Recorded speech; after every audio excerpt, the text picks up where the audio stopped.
বন্ধুরা, আপনারা থাম্বনেল দেখেই বুঝে গেছেন আমি কি বিষয় নিয়ে আলোচনা করছি।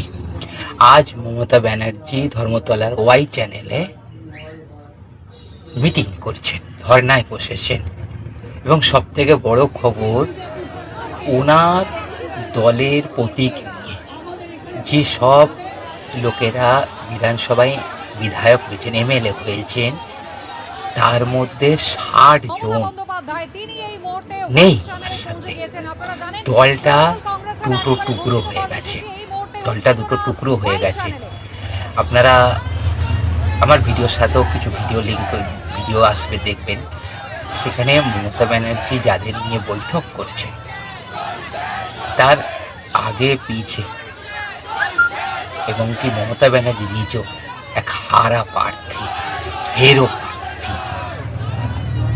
প্রার্থীরা সব ডায়ে বায়ে বসে। কুণাল বহুত দৌড়দৌড়ি করছে, অনেক দৌড়দৌড়ি করছে। কুণাল তো মানে আমাদের যিনি আইনজীবী, মার খেয়েছিলেন, ওনাকেও দেখলাম। শোভনদেব চট্টোপাধ্যায় আছে, মানে কল্যাণ ব্যানার্জি যুগী শোভনদেব আছেন, নয়না বন্দ্যোপাধ্যায় আছেন, আর আইনমন্ত্রী আমাদের যিনি আগের ছিলেন, হারা প্রার্থী, মুখ্যমন্ত্রী হারা প্রার্থী। মানে যে মমতা ব্যানার্জির সভায় পদযাত্রায় কয়েক হাজার লক্ষ মানুষ তার পিছে ছুটত, দৌড়ত, আজ সেখানে সাংবাদিক আর ইউটিউবার তাদের ভিড় বেশি, পুলিশের ভিড় বেশি। মমতা ব্যানার্জির ডাকে আর কেউ সাড়া দিচ্ছে না। সবাই জেনে গেছে চোরের রানী ডেকেছে, আবার চুরি করবে। যারা ভালো আছেন তাদের নিয়েও চুরি করাবেন, আবার জেলে ভরাবেন। কেউ যায়নি। আর কিন্তু বিপরীত দিকে ঋতব্রত বন্দ্যোপাধ্যায়ের, উনি আজ বিধানসভায় গিয়েছিলেন এবং ওনার হাতে 50 থেকে 60 এমএলএ আছে। তার মানে কি এই দলটা অন্য পথে যাচ্ছে? মমতা ব্যানার্জি আর ভাইপো অভিষেক ব্যানার্জি মিলে 20 জন, আর এদিকে হচ্ছে আপনার ঋতব্রত সঙ্গে 50 থেকে 60 জন। তার মধ্যে আবার কজন বিজেপি যাবে, এখন তো বিজেপির পথ খোলা, কজন কংগ্রেস যাবে, কজন সিপিএম যাবে। মানে যে মমতা ব্যানার্জি বলতো এক সময় সিপিএমকে দূরবীন দিয়ে দেখতে হবে, আজ ওনার ডাকে দূরবীন কি খালি চোখে গণা যাবে। এবং বেশিরভাগ দেখবেন আপনারা ওনাকে ঘিরে রয়েছে ইউটিউবাররা, মিডিয়া, এদের সংখ্যা বেশি, পুলিশ এদের সংখ্যা বেশি। এবং আমাদের বর্তমান মুখ্যমন্ত্রী শুভেন্দু অধিকারী মহাশয় যে প্রতি সোমবার জনতার দরবার, সেখানে যা ভিড় হয়, মমতা ব্যানার্জির ডাকে মিটিংয়ে কেউ নেই। কারণ সবাই জেনে গেছে ওই সব চোরের পাঠশালা, কালীঘাটের টালির চালা। জানতেন না উনি, জানতেন না, সব জানতেন। আজ সাধু সাজছেন। উনি তো বলতেন 294টা কেন্দ্রের প্রার্থী আমি, তো 294টা কেন্দ্রের যদি একজন করেও আসে, 294 জনও আজকে আপনার ধরেন নাই না। আর সব থেকে বড় বিষয়, মমতা ব্যানার্জি আবার স্লোগানও চুরি করছে। মানে এই চুরিটারও দেখার ছিল।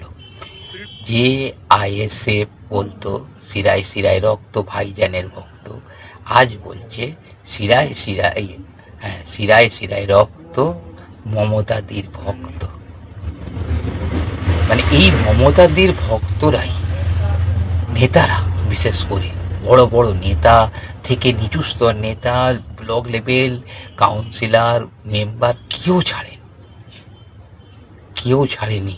কোটি কোটি টাকা লুট করেছে, উত্থান হয়েছে একদম ঝড়ের গতিতে। কি ঘর বাড়ি বাংলো বানিয়ে দিয়েছেন, সব জানতেন। ন্যাকা সাজছেন, নাটকের মহারানী। আর একজন নাটক করে ডিমের আঘাতে বিছানায় শুয়ে আসতে পারেন না, উঠতে পারেন, MRI হবে, সিজি স্ক্যান হবে, না জানি আর কি হবে। মায়ের চেয়ে পিসির দরদ বেশি। তো এনারা এই দুজন থাকবেন আর বাকি সবাই সরে যাবেন।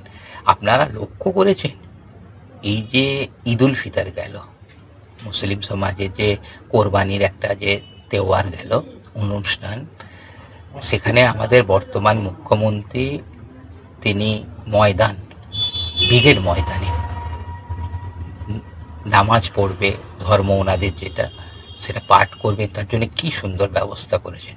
কিন্তু মমতা ব্যানার্জি এই যে জাভেদ খানকে দিয়ে, যিনি ডানাত ছিলেন, তিনিও সরে গেছেন, এই জাভেদ খানকে দিয়ে বলেছেন রেড রোডে বসে নামাজ পড়ো। উনি বলেছেন যে না, মুখ্যমন্ত্রী ব্রিগেডের ব্যবস্থা করেছেন, বলছে না ওখানে বসো। মমতা ব্যানার্জি ওনাকে প্রেশার করছে, মানে সাম্প্রদায়িক একটা ঝামেলা সৃষ্টি। কি আইডিয়া! মানে नागिन जो हिंदी में कहते हैं ना, कुछ कुछ औरत को नागिन कहती है, डसती है, वैसे है ये ममता। मतलब उनको लाश चाहिए, संघर्ष चाहिए, फिर कह रहा है कि फिर मैं आऊंगा। कभी नहीं, आपका खत्म। আপনার জীবন থেকে পলিটিক্স খতম। যতই আপনি চাল্লান যাই করুন, কেউ নেই। দেখেছেন আজকে সুরেন্দ্রনাথ কলেজে কি হয়েছে? টাকার বান্ডিল, লাখ লাখ টাকা ওই পোকায় খেয়ে নিয়েছে। কি নেই ওই পার্টি ইউনিয়ন রুমের ভিতরে। এবং এত টাকা ওনারা লুটেছেন, ছাত্রদের থেকে লুট করেছে, না জানি কোথা থেকে লুট করেছে। আমার তো মনে হয় যে ভর্তির টাকা সেই লুট করে জমা করেছে। দুটো ট্রলি ব্যাগ পাওয়া গেছে এবং লাখ লাখ টাকা, 500 নোটের বান্ডিল, 100 নোটের বান্ডিল সব ওই পোকায় খেয়ে নিয়েছে। এটা কোন জাতের চোর? মমতা ব্যানার্জি, আপনি কোন জাতের চোর? আপনি আপনার দলকে কি শিক্ষা দিয়েছেন? চুরি, চুরি। আজ দেখছেন তো আপনার দল থেকে এক তারক সিং, কত বড় কাউন্সিলর, উনি পদত্যাগ করলেন। আর এক সিংকে তো গ্রেপ্তার করেছে, পাট খেতে টাকা চুরি করেছে। তাহলে কোথায় নেই দান সামগ্রী? দলটার বিরুদ্ধে যেই বলছেন, জাভেদ খান বলেছেন ওনাকে বহিষ্কার করবে, মানে যেই বলছেন তাকেই বহিষ্কার করছেন। কতজনকে বহিষ্কার? পশ্চিমবঙ্গের জনগণ তো আপনাকে বহিষ্কার করেছেন। আপনি তো গণতন্ত্র মানেন। এখনো ভাবছেন আপনি আমি জিতে আছি, আমি মুখ্যমন্ত্রীর সিটে। লজ্জা করে না আপনার? একটা দল তৈরি করেছে, লুটের দল, অরাজনৈতিক, যার কোনো মাকসাদ নেই, কোনো একটা সিদ্ধান্ত নেবার যে মানুষের কি ভালো হবে সেটা নেই। লক্ষ্মীর ভান্ডার, লক্ষ্মী একজন নারী, একজন মানে আমরা কি বলি মা, এসো মা লক্ষ্মী বসো ঘরে। আজ আপনি সেই লক্ষ্মীর ভান্ডারে পুরুষকে লক্ষ্মী বানিয়ে দিয়েছেন, লক্ষ্মী ছেলে বানিয়ে দিয়েছেন। জানেন 30 লক্ষ অ্যাকাউন্ট, মাসে যদি 1,500 করে নেয় সেটা হচ্ছে 450 কোটি। আর বছরে যদি ধরা যায় এটা হচ্ছে 5400 কোটি, 54,000 কোটি। মানে মানুষের টাকা কিভাবে আপনার লোক, আপনার নেতা, আপনি, আপনার ভাইপো, আপনার পুরো গোষ্ঠী চুরি করেছে। চোর একজন। জানেন ঋতব্রত ব্যানার্জি একটা ভালো কথা বলেছেন যে আমাকে বহিষ্কার করেছে, গাদ্দার বলছে, ঠিক আছে, চোর বলেনি।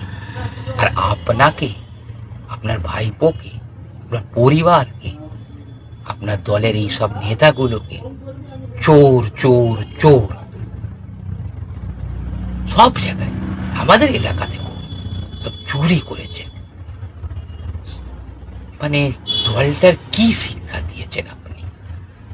সত্যি আপনি কালীঘাটের ডাকাত, চোর, কালীঘাটকেও বদনাম করে দিয়েছেন, এক পুণ্য স্থানকেও বদনাম করে দিয়েছেন আপনি। তো বন্ধুরা, আপনাদের মূল্যবান বক্তব্য জানাবেন। আর এই চোরের দলকে যতটা পারবেন বর্জন করুন। আইন হাতে তুলবেন না। আইনের ব্যবস্থা করছে, সাজা দেবেই এদের। মাথা থেকে শুরু করে সব জেল খাটাবে। সব যা চুরি হয়েছে সব কিরম দেখছেন তো, পয়সা ফেরত দিচ্ছে, কাটমানি, বাসস্থান সব ফেরত দিচ্ছে, এটাও দিয়ে দেবে। হৃদে ঘরও আইনের দরবারে গিয়ে দাঁড়াতে হবে। মমতা ব্যানার্জি বড় বড় কথা বলছেন, অত বাড় বেরো না। বাড় আপনি বেড়েছিলেন, জনগণ বোতাম টিপে ঝাঁটা মেরে তাড়িয়ে দিয়েছে। আর জীবনেও আসতে পারবেন না। ঘরে বসে থাকুন, কবিতা লিখুন, ঝিচি মিচি পিচি পিচি আগডাং বাগডাং করুন, খুব ভালো। তবে এই সরকারকে সময় দিন, সত্যিকারের বলছি সময় দিন। যে হারে পর্দা ফাঁস করছে দুর্নীতির এবং গ্রেপ্তার হচ্ছে, সাজা হচ্ছে, মানুষের টাকা উদ্ধার হচ্ছে, সময় দিন, খুব সুন্দর হবে। যদি সেইভাবে না চলে আমরা আবার প্রতিবাদ করব, কিন্তু সময় দিন। মমতা ব্যানার্জি আপনিও সময় দিন। আর আপনাকেও না আর দূরবীন দিয়ে দেখতে হবে না, এমনি ফু হয়ে গেছেন। ভোগ কাটা अब लटाई जो लटाई है ना ও শুভেন্দু অধিকারীরই গুটোচ্ছে, সুতো গুটোচ্ছেন আপনাদের পাপের সাজা দেওয়ার জন্য। তো বন্ধুরা, ভিডিওটা শেষ করছি। জয় জয় শ্রীরাম। ভালো থাকবেন, মূল্যবান কমেন্ট আমার ভিডিওতে জানাবেন। নমস্কার, জয় জয় শ্রীরাম।